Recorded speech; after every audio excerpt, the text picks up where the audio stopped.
उस दिन अस्पताल में अपने ऑफिस में डॉक्टर वीरेंद्र सिंह को अचानक बाहर से तेज आवाज़ें आई। वे बाहर निकलकर पोर्च में आए तो उन्होंने देखा 10-12 लड़के तेजी से जा रहे थे। उन्हें बताया गया कि ये लड़के महाराजा कॉलेज के छात्र हैं और एक फार्मासिस्ट को पीट कर जा रहे हैं। डॉक्टर वीरेंद्र सिंह ने सुरक्षा कर्मियों को उन्हें पकड़ने के लिए कहा और पुलिस बुला ली।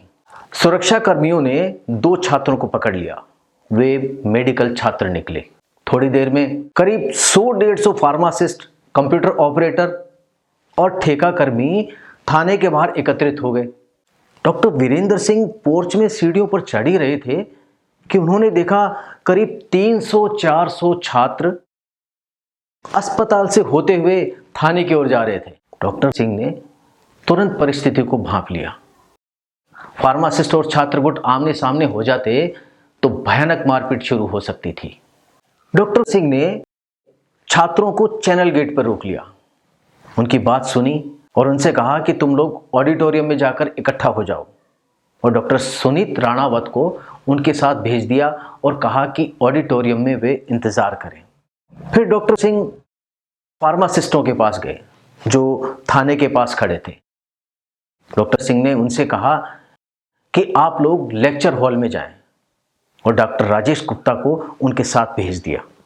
डॉक्टर सिंह ने फार्मासिस्ट कर्मचारियों से जो लेक्चर हॉल में एकत्रित हो चुके थे उनसे पहले बात की। जहां से इस घटना की शुरुआत हुई, उस मेडिकल फार्मासिस्ट ने कहा कि दवा की दुकान में एक मेडिकल छात्र लाइन तोड़कर पहले दवा लेना चाहता था। इस पर फार्मासिस्ट ने कहा, अगर दवा लेनी है तो लाइन में खड़े हो जाओ। इसके जवाब में वो छात्र बोला, मैं मेडिकल स्टूडेंट हूँ। फार्मासिस्ट ने कहा, सभी अपने आप को मेडिकल स्टूडेंट बताते हैं। फिर कहासुनी शुरू हो गई। फिर वो मेडिकल छात्र अपने दोस्तों के साथ आया और फार्मासिस्ट के साथ मारपीट शुरू की। डॉक्टर सिंह ने फार्मासिस्ट से कहा, मारपीट करना मेडिकल छात्र की गलती थी, लेकिन शुरुआत में मेडिकल छात्र द्वारा परिचय देने के बाद भी तुम्हारे द्वारा बोले गए शब्द क्या उचित थे? फार्मासिस्ट कुछ नहीं बोला। फिर डॉक्टर सिंह ने वहां खड़े सभी लोगों को संबोधित करते हुए कहा कि ईमानदारी से वे लोग हाथ खड़ा करें जिनकी वजह से हालात यहां तक पहुंचे हैं।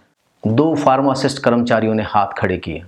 उन्हें डॉक्टर साहब ने ऑफिस भेज दिया और बाकी लोगों से कहा, जो होगा न्याय ही होगा। इसके बाद डॉक्टर सिंह ऑडिटोरियम पहुंचे जहां मेडिकल छात्र इकट्ठा हुए थे। उन्हें बताया गया कि 2 छात्र जो गिरफ्तार हुए हैं उनकी कल परीक्षा है। यदि वे रिहा नहीं हुए तो उनका भविष्य खराब हो जाएगा।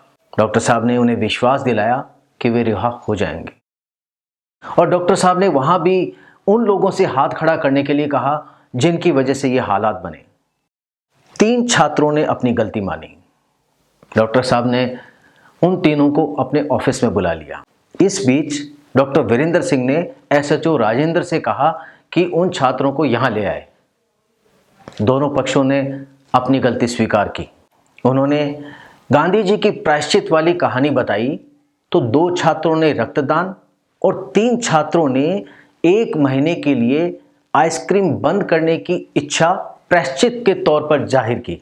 डॉक्टर अजीत ने 2 जरूरतमंदों को रक्तदान करवाया और बाकी 3 छात्रों को 2 अक्टूबर 2013 को आइसक्रीम खाकर डॉक्टर वीरेंद्र सिंह ने उनका 1 महीने का प्रायश्चित समाप्त करवाया। प्लीज इस घटना पर अपने कमेंट अवश्य लिखें। डॉक्टर साहब ने अपनी दिनचर्या की समस्याओं का समाधान गांधी मार्ग से किया। आप भी करें। यदि अच्छा लगा हो तो अपने सभी स्वजनों को यह वीडियो अवश्य फॉरवर्ड करें। अगले रविवार को देखें विफलता में छिपी सफलता घटना का वीडियो।